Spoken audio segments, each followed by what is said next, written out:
Welcome to Behind the Advice, the podcast for Australians living abroad who want to maximise their financial situation. I'm your host, Mitchell Kelsey, a financial advisor at Runway Wealth Management, and in each episode, I'll be sitting down with other experts and professionals to get their insights, stories, and expertise on key concepts for Australian expats, as well as providing my own perspective. With this being a financial podcast, there is a disclaimer, so any information that you hear in today's episode is general information only. It is not personal advice, so it does not take into account your personal situation, goals, or objectives. If you do need personal advice, feel free to reach out to us at Runway Wealth Management for personal financial advice. With this being the first episode of Behind the Advice, I just thought I'd make a quick intro on myself. So my name's Mitchell Kelsey, financial advisor, and I specialise in providing Australian financial advice to Australian expats living abroad. I've been in the industry now for 10 years and been providing financial advice to Australian expats for about 4 years now. Runway Wealth Management currently looks after clients in over 25 countries. And that number continues to grow each year, and it's really interesting to see where you find Australian expats living in the world these days. Now, for the first episode, I've got a special guest today in Hugh Lilley, a buyer's agent from Cohen Handler, and he's with me today just to go through to get some really good insights on the Australian property market. I think particularly for Australian expats, it's a really interesting topic. The Australian property market is a really interesting topic for Australians, particularly Australian expats living abroad who may not necessarily have exposure to property yet, but intend to buy property at some point.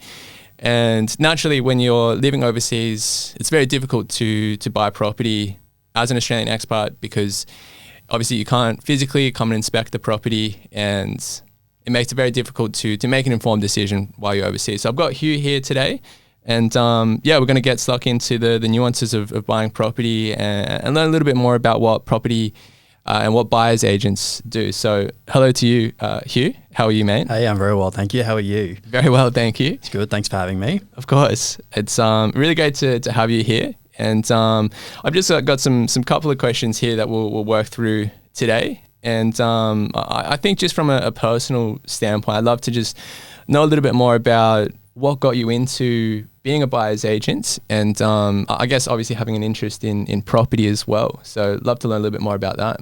Yeah, for sure. Well, I was actually a long-term broker. So I was an asset finance broker. So I did a lot of car loans, business loans, things like that originally.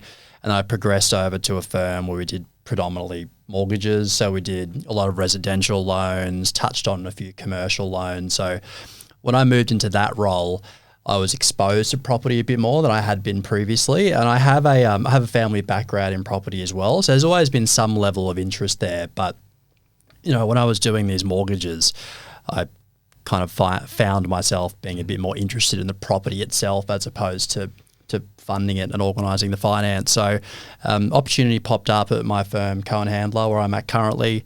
And yeah, that's really how it's all started. Interesting, mate. And when did you start out mortgage broking?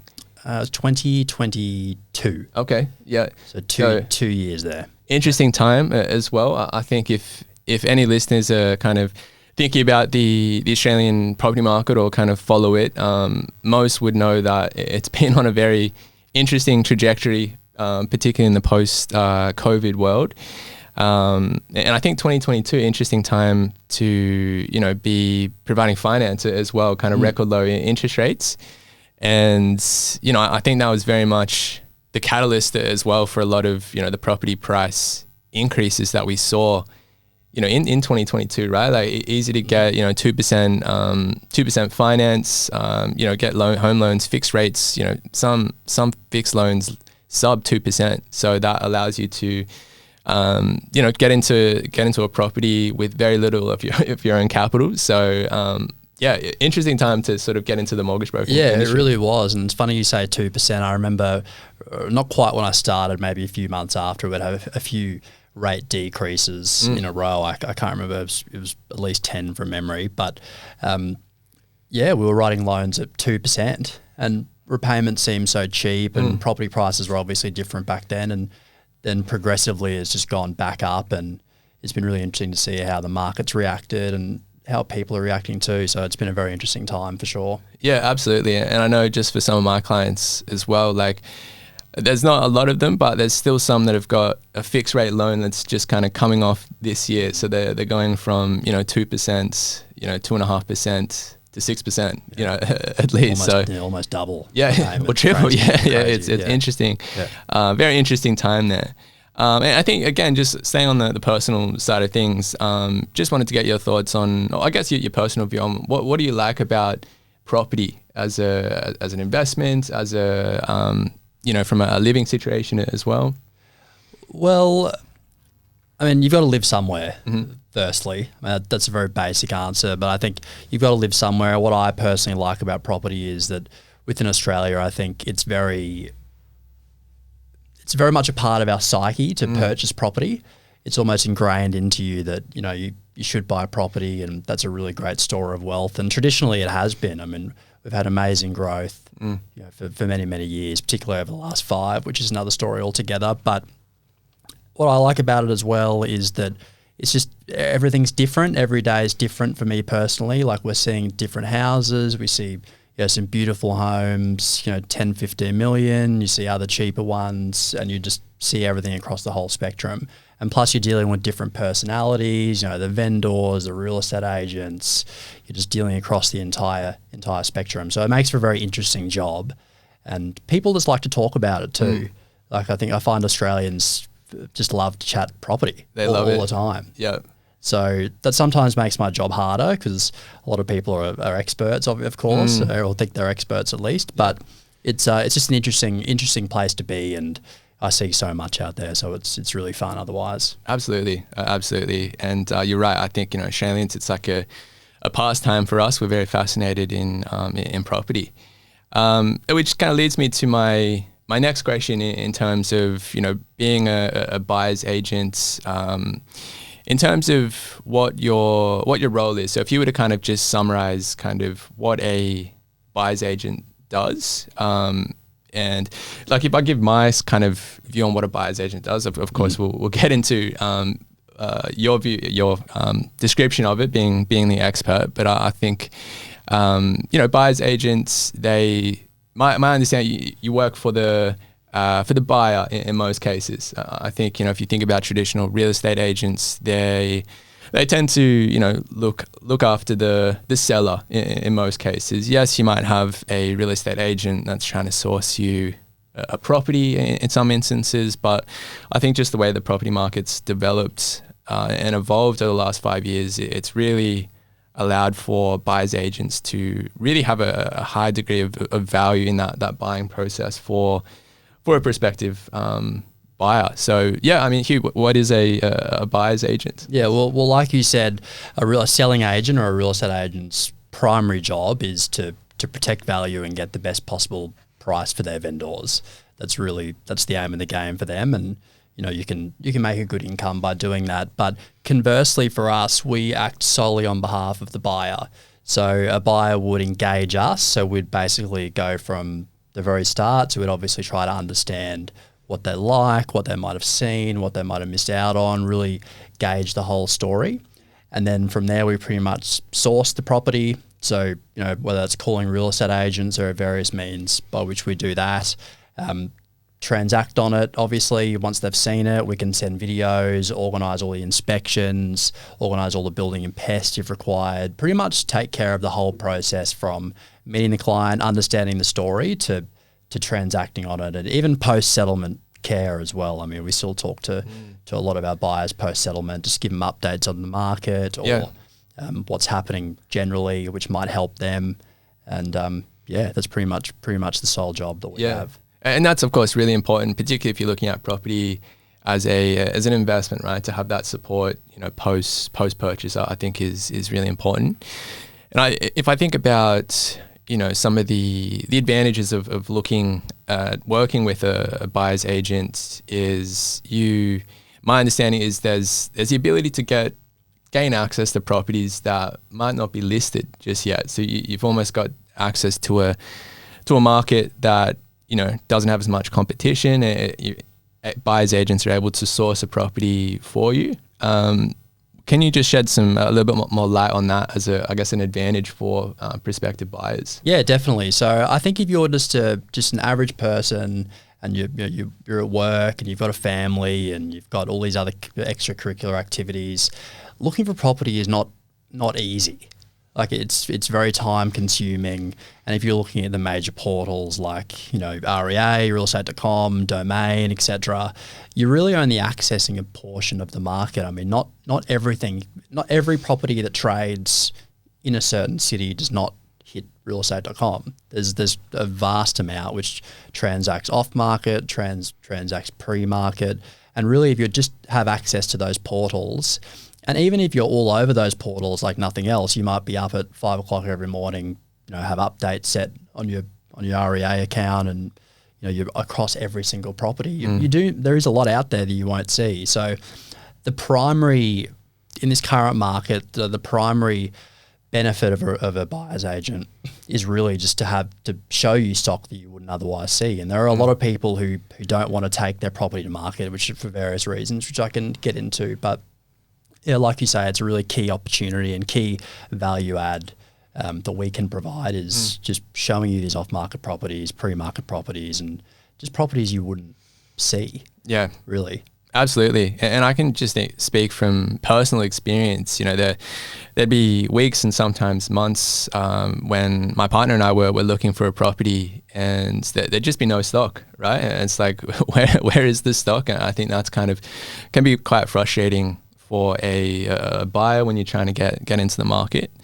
And you actually raise a really interesting point. This is something you said to me a couple of weeks ago, actually, I didn't really think about. As a vendor, as a seller, I don't want to say luxury, but if you're not comfortable with having open homes and constantly having your house looking presentable for sometimes months and months on ends, and instead you can, engage make your property available to a buyer's agent, have some private inspections and get the deal done, a lot sooner. That has a great benefit to the vendor as well. Yeah, absolutely. And like you say, particularly, I would say it's more prevalent in higher price points, but, people are private. A lot of people don't want people trudging through their house 3 times a week, and they don't want to have to get the cleaner in 3 times a week or spend hours cleaning the house, and might be buying flowers, trying to set it all up for a Saturday inspection. And if they're taking it to auction as well, like it's quite a stressful process. It's not like, I don't know if you've ever auctioned a property, but it's definitely stressful. Yeah. And you've got the stress of just waiting to see, are there going to be buyers on the day? Am I going to sell it? What's going to happen? And it's just a very stressful process, particularly if you have a family as well. So you might have busybodies. If you have a big for sale sign out the front of your house, people want to know, where you're going. All of a sudden there's neighborhood chat about where's so-and-so moving, and it's just a bit more seamless, I think, which lends itself to what I was saying. That's sort of how we can access these properties. And it just gives a lot more offering to our clients, definitely. Absolutely. And you made a good point there. You raised the point about auctions as well. And I think if we bring this back to someone as a prospective buyer, and they're looking at a property that's going to auction, going to an auction as a prospective buyer is very, very intimidating. I would think. I've never had to do it personally, but just the prospect of rocking up and having to just raise a paddle with the price that you're prepared to pay in a high pressure situation it can be stressful. And I understand that's kind of one of the services that a buyer's agent can offer as well. So you can act for the buyer, rock up to the auction and kind of have a budget in mind, of course. And you're not going to just of course grab it for the highest price, but have that budget in mind. So tell me a little bit more about what that process kind of looks like. Yeah, well, with auctioning, I mean, as buyer's agents, we don't love buying at auction. I mean, if we can avoid it, we sure. will, but we obviously do still buy at auction.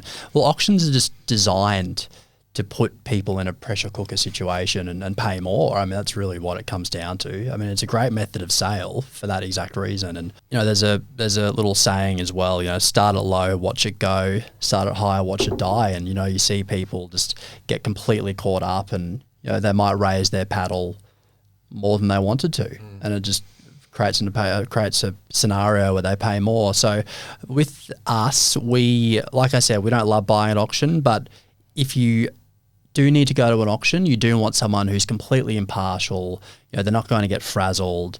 A lot of the times we know the auctioneer, we know how they work, we know the agent, we've built these relationships with these agents, so we have an understanding of what to expect in an auction, and we can just come up with a strategy at the auction that will enable us to get the best price. So it's really beneficial for people, and we do actually offer an auction only service, like a negotiation only service as well, as our full service, which we can get into. But it's just really nice to have somebody in your corner, I guess, and just preventing. You can just say, look, that's enough. We're going to overpay for this, and we'll just move on and find something else. So that's really beneficial, particularly for expats as well who are not there. I mean, it's quite difficult to buy something when you're not here, so that would make a massive difference to them as well. Absolutely, yeah. It'd be very costly for a Australian expat to jump on a flight and just to rock up for an auction. So hugely sort of valuable service there for Australian expats, definitely.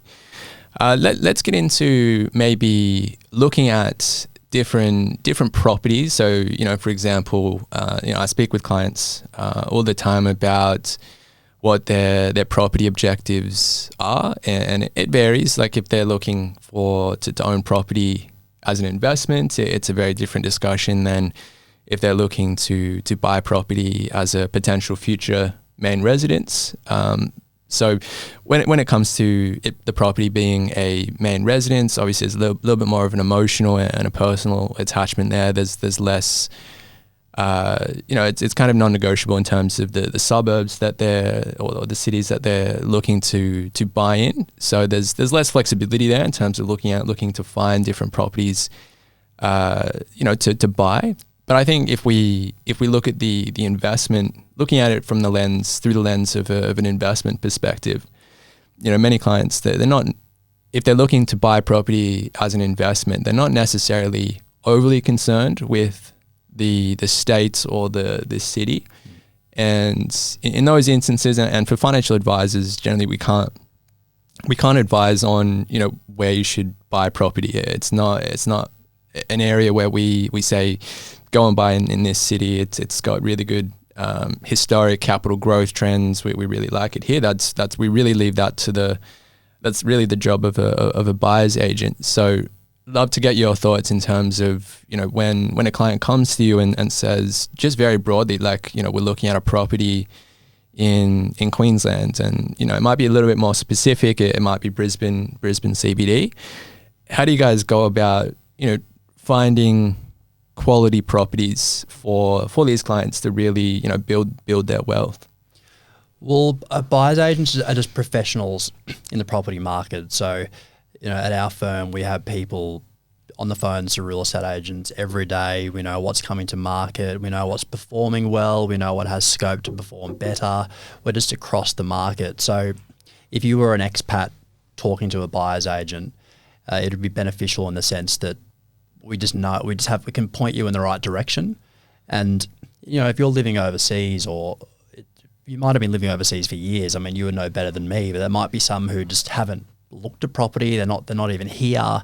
They know they want to come back and live potentially, but they don't know where to buy. They don't know the different nuances within the suburbs and different parts of the suburbs, all the street differences. So it's just having someone on the ground who can actually be a good sounding board and tell them. And if they see a property, you can just give them just honest advice. Just say, well, look, that's a busy street, or maybe some other consideration, maybe it floods at the back of the block, so you might not be able to develop it or build anything else in future. Just advice, and just honest, transparent advice about property, which will help them, and it saves them from buying something themselves and think, oh no, there's this housing commission absolutely street over, and I didn't account for this because I didn't know, and it just prevents those issues from popping up. Yeah. And we were actually, talking about this on the drive over. With property, it's a big investment, and it's easy to make a mistake and buy a poor performing property, and it can cause a lot of headache, a lot of stress. And I think about this in the context of being an Australian expat and having this property in Australia. You can't go and visit it, or you don't necessarily it's in a completely different country, and things can go wrong with the appliances, the hot water system.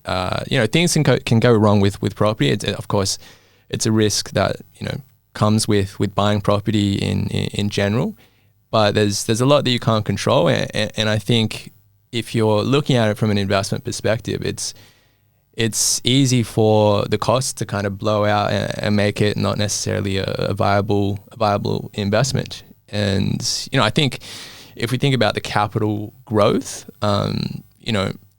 everyone loves to think about property in the context that it just goes up. It just goes up year on year, almost irrespective of what sort of property it is, but certainly not the case. Like, I think there's definitely a lot of recency bias there that buyers have, particularly Australians, when you just look at the property market over the last 5 years. But historically, if you look at the last 20-25 years, there's definitely been periods where major capital cities have gone backwards over short periods. But if you got in at a poor time, you bought a poor quality asset, then you can you've not made money, certainly when it comes to buying properties. So I think it's really important to find a property that has the qualities that a good investment should have. Absolutely. And I think the whole off-market piece really helps us with that, because with the whole off-market thing, there could be an owner, for example, who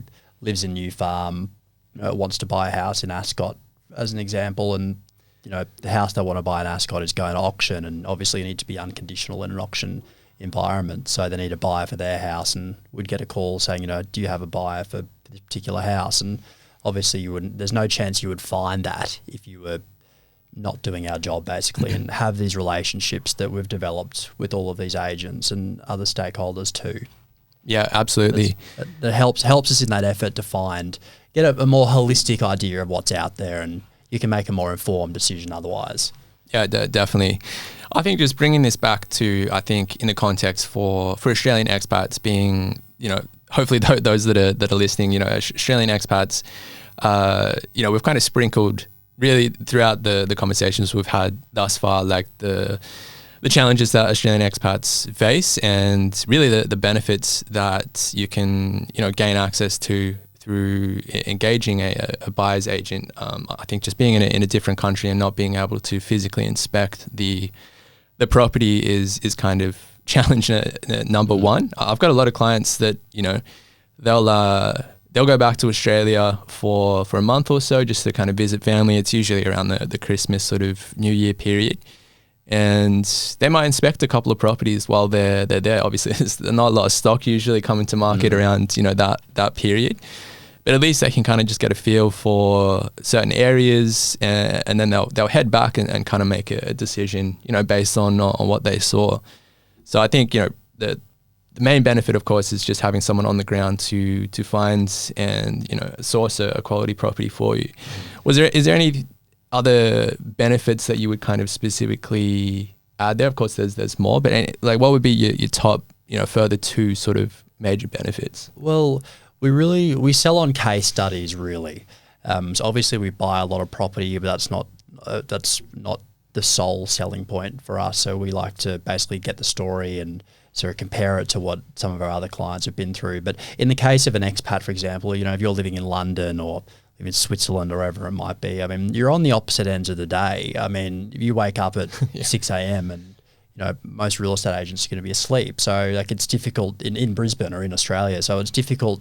You're just behind the 8 ball from the get-go, really. So you're accessing limited stock. You're late to the party, essentially, because just by virtue of the time zone. And also, you're just not aware of the market. So that would be the main one. I think just the access, obviously, it's difficult for you to come through. It's good to have somebody who can take videos, go through the whole process, and you don't have to physically be there. And with kids, it's quite difficult too. I mean, we have a lot of clients who, who live in Brisbane or live in Sydney or wherever, and they've been looking for 2 years, going through open homes, and they're actually here. So it's, if you're geographically restricted, it makes it a lot harder. So definitely the access piece.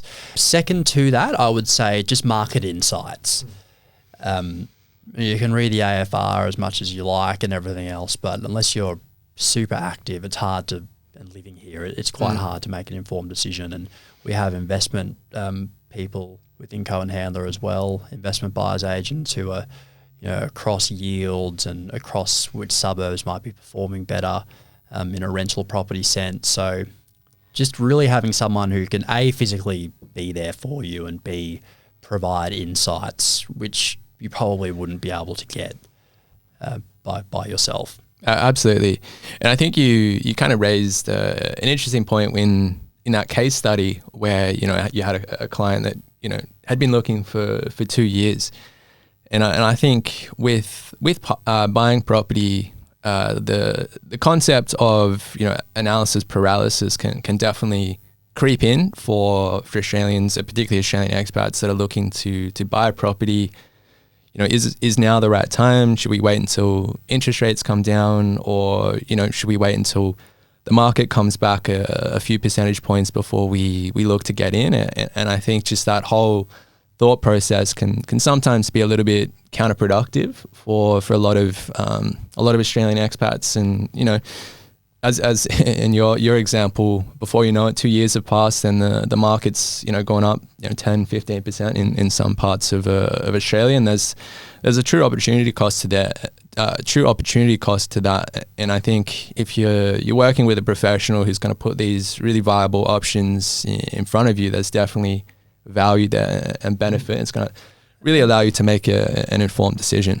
And also, if you're using a buyer's agent, I mean, there's a reasonable percentage of people who buy property that they didn't have in their own heads when they engaged us, because we're just across the market and we can present other options that might work, and they might be in a different suburb and we might recognise that it has a good discount to market value and, just a really good opportunity. Absolutely. And I think, when I'm speaking to clients, with property, if I'm generally looking at it from the lens of an investment perspective. And I think clients, of course, also have the view where they have goals, of course, of buying property to live in at some point. And that's definitely, my role as a financial advisor, just, of course, prioritizing the client's goals. And we're looking at, finding a property for them. And generally, it might not always be for investment purposes.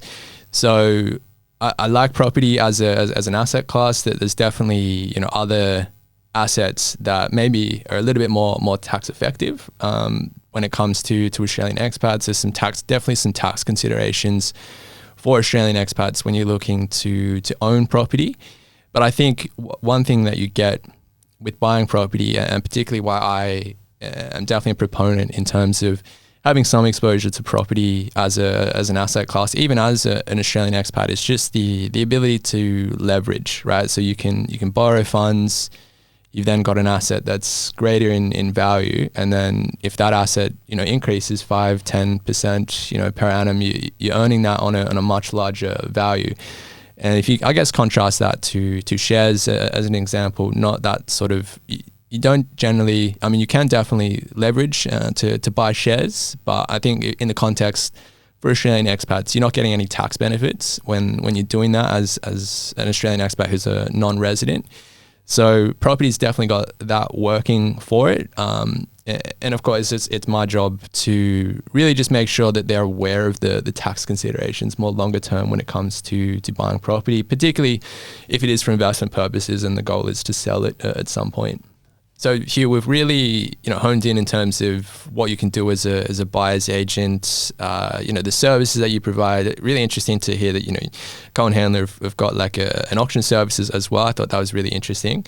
Tell us a little bit more about, I guess, the fee model in terms of how a buyer's agent will typically charge for their services. Well, It really depends, but typically there'll be some sort of engagement fee. So it could be $2,000-$3,000. So that will engage you and is an exclusive agreement. So no one else will have that same brief as you while you're working with Cohen Handler. So it provides exclusivity, and it obviously ensures that we don't have other clients will buy property for at the same time in that brief. So typically that's the engagement fee. That's what we ask of you.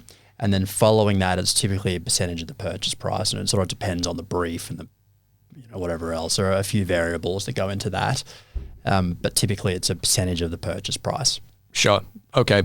It sounds very similar to on the other end, I guess, where you've got the real estate agent kind of charging generally a percentage-based fee. Some of them, of course, will charge a flat fee. So it's similar to an agent kind of charging their fee on the sale of a property. Pretty much. And there are varying fees out there, and it really goes back to the whole question of, if you're paying cheap money for a buyer's agent, you're really getting the value. And I think if you engage a buyer's agent, you want someone who, like, A, has that negotiation skill, B, can find the property, and C, just save you money. I mean, a lot of the time, that cost of engaging a buyer's agent is absorbed multiple times over, because in a negotiation, it can be very finicky. I mean, you can give up or gain thousands of dollars, if not more, just in a single sentence. So it's important to have someone who has those relationships, has demonstrated that they can negotiate effectively and provide really valuable outcomes. Absolutely. And I think very easy, when you look at property, it can become a bit of an emotional decision. Even if it is for investment purposes, if you really want to buy a property, you really like a particular property, and it can really put you in a position where you're making emotional decisions and you're paying maybe a little bit more than you should. And a buyer's agent's going to give you that context around generally what similar properties in that same area are going for. So that's going to give you some context when you're making a decision. Absolutely, yeah. Let's change gears a little bit and just maybe let's just touch on the Australian property market more generally. I mean, this is probably a conversation you're having with clients every day.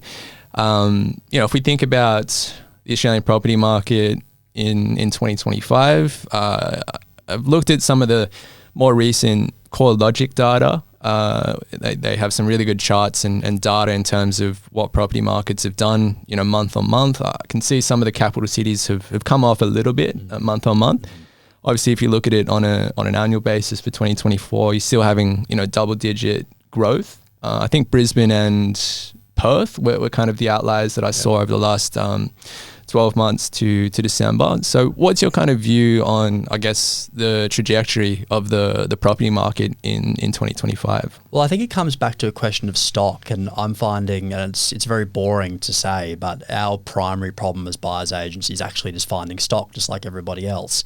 Obviously, we're better set up to find it, but it's still a challenge. So it's just dealing with so many buyers. And if we use New Farm and the James Street bubble as an example, you've got people who might have cut out all the fat in the sense that, rates have gone up and they've stopped going out to dinner and, they've stopped buying all these nice things and they've really cut down their expenses.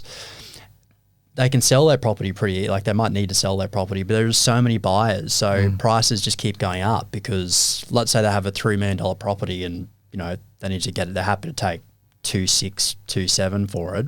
There's so many buyers, someone will pay 3.2 anyway. So it's prices just don't seem to be slowing down. So it will be super interesting to see what happens with rates. And I think everyone's got their crystal ball out. I know the majority of economists and whatnot are suggesting that it will decrease, but I feel sentiment is geared towards it decreasing anyway.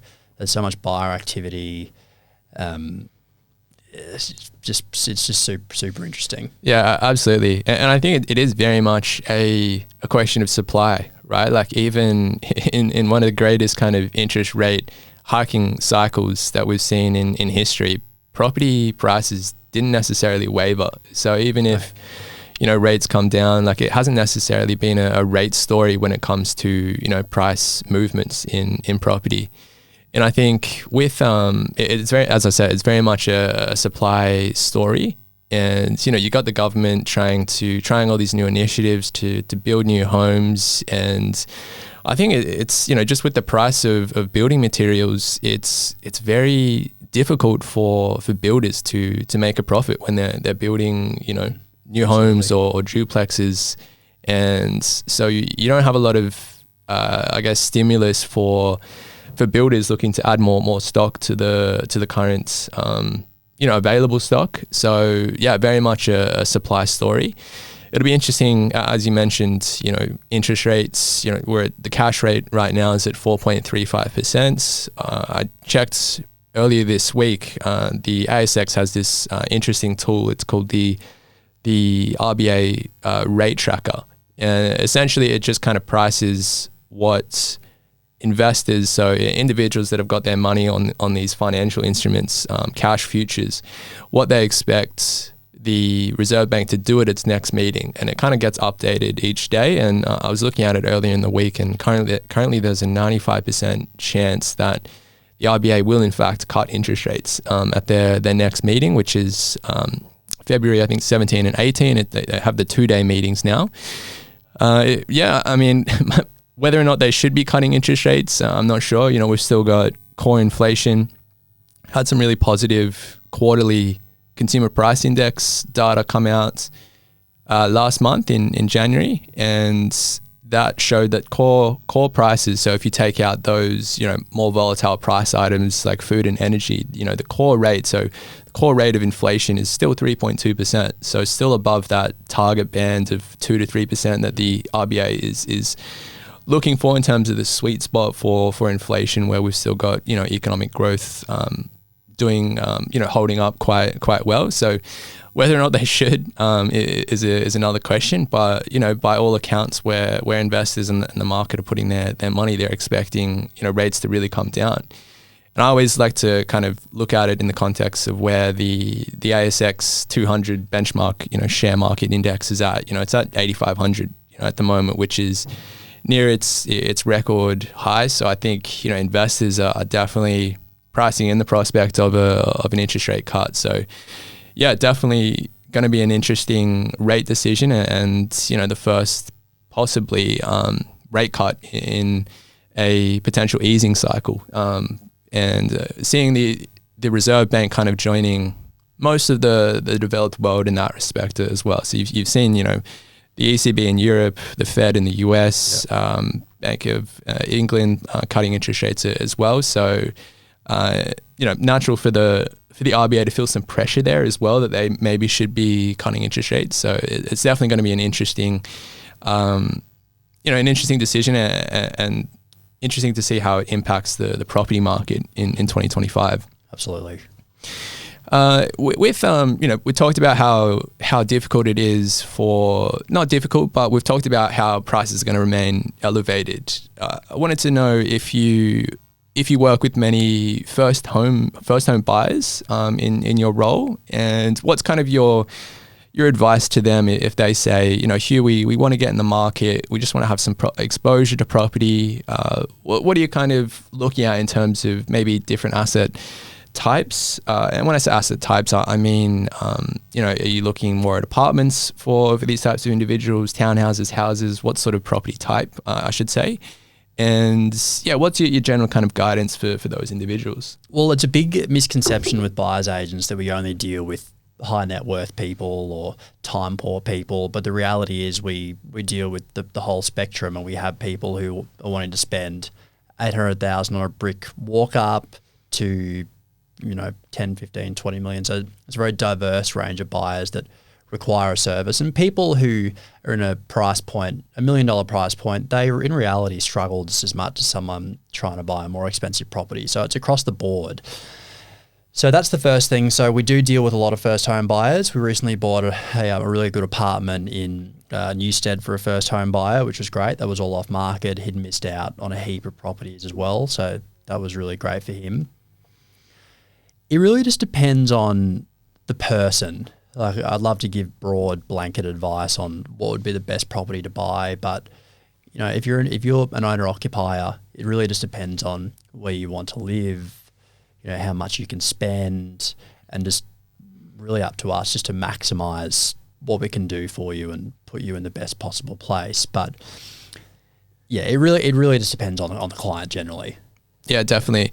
And I think a really common theme, I guess, it's kind of emerged, particularly, post-COVID, post-2020, is this concept of rent vesting, where you have individuals kind of just living and renting where they like, and buying an investment property and kind of having some exposure to the market there. I think for whatever reason, there is that kind of negative connotation that renting is for poor people for some reason. It's certainly not the case. And I think if you're looking at some of the tax advantages in particular that you can get from owning an investment property over a main residence, particularly around the deductibility of your expenses. Of course, the interest expenses is tax deductible.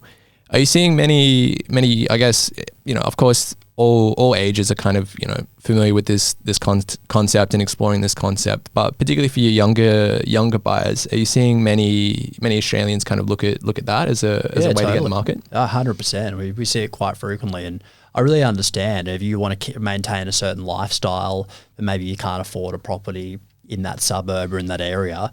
Like, it's a really great alternative. Realistically, and I'll let you cover all the tax implications in doing so. And obviously, there are things to consider, like you get charged capital gains tax if it's investment property, everything else. So there's things to consider, but in theory, like, it's fantastic. It allows you to get into the market. You don't sacrifice your current way of life or your desired way of life, and it's definitely a great concept. We do see a fair bit of it, definitely, particularly in the way the market's driven up. 10% last year, and just seems to continue increasing, and it'll be really interesting to see once what happens with rates, what actually happens as well. So, and I'm noticing a lot of people in the market a lot of vendors are holding. A lot of the real estate agents I'm talking to, all their vendors are waiting to see what happens, and there seems to be some sort of barrier holding people back from putting stock onto the market. So I'm not an economist, but it'll be interesting to see how everyone reacts and how the market reacts to rates, whichever way they move. Yeah, definitely. And it's you mentioned there's still individuals that are just holding on to their property, and I think what's a little bit daunting for vendors at the moment is, if you're selling your property, if you want to get back into the market somewhere else, like that's a challenge, right? Like you might be able to get a good price on your property, but if you're moving to maybe a more expensive suburb, you're paying those same sort of high prices. Well, not high, but like relative. You're getting into a more expensive market, and you're gonna have to pay similar prices to get back into that market. And I think that would kind of be a hindrance on. I see it with downsizers, right? Like looking to sell their main residence. They might have held it for 10, 15 years, but yeah, just having to find another property to move into is very challenging and creates a lot of angst, I would say, as well. Let's round this out and let's kind of bring this back into the context of Australian expats, and I'll give you some time to think. I think love to just get your final thoughts on probably the major consideration for Australian expats that are thinking about buying property. And I'll go first, and I'll just say, if you're looking at property, particularly as an Australian expat, really important that you're aware of the tax considerations when it comes to buying that property. Really want to have an understanding of what the end goal is with that property. If it is capital growth, fantastic. Need to understand what the more longer term capital gains tax implications are for that property when selling it down the track. Obviously, it's maybe not always something front of mind when you're getting into the property. It's a very long-term consideration that you need to be mindful of. And then also, when we look at property, there's kind of two aspects from a return perspective. So you got the capital growth. So of course, we want to see that property increase in value year on year. And then you've got the income aspect as well. So that's where you're getting some rental income from the property. As an Australian expat, your tax rates will taking a step back, even as an Australian expat, that rental income will be accessible in Australia because it's Australian source, right? This is an asset domiciled in Australia. The ATO wants to know about it, wants you to include that rental income on your Australian tax return. So you'll need to file an Australian tax return. But just knowing as well, there's a lot of ways to reduce that accessible income. So generally your expenses are going to be tax deductible still even as an Australian expat. But just be mindful, you want to try and avoid having such a high accessible income in Australia, because as an Australian expat, you've got those foreign resident tax rates you need to be mindful of. The first dollar of income that you receive is going to be subject to tax at 30%. So not the friendliest tax rates. So I think, broadly, really need to be mindful of the tax considerations when you're looking at property as an asset class for an Australian expat. I'll hand it over to you, Hugh, in terms of what would be your major consideration. Major consideration is really just for us is to be able to provide a bespoke service to expats, and you deal with a lot of them, and I'm sure a lot of them have very much different circumstances. A lot of them would have different goals and objectives. So our major draw card is just to be able to formulate some sort of strategy, whether or not they want to come back to Australia and buy a place or just buy an investment, whether they're chasing a high yield or just buying somewhere with great capital growth opportunities. We really like to understand the strategy and help formulate the strategy, and then just sort of buy something accordingly. But I have to draw it back to what we said before. It's just having somebody on the ground when you're geographically restricted. It would just be a massive help, I would say. Definitely. Well, I hope that's kind of given listeners some really interesting insights into, I guess, the Australian property market, and I guess the buying process when you're looking at working with a buyer's agent such as Hugh Lilley from Cohen Handler. And I really want to thank you, mate, for jumping on the episode today. Thank you so much for having me. Being on the debut episode. So really fortunate. Thank you. So I think we'll wrap it up there. And thanks, listeners, for your time. And we'll be back with further episodes of Behind the Advice in due course. Thanks for tuning in to today's episode. If you want to learn more about Runway Wealth Management and how we help Australian expats, feel free to jump onto our website, runwaywealth.com. And we're also on all the social media platforms.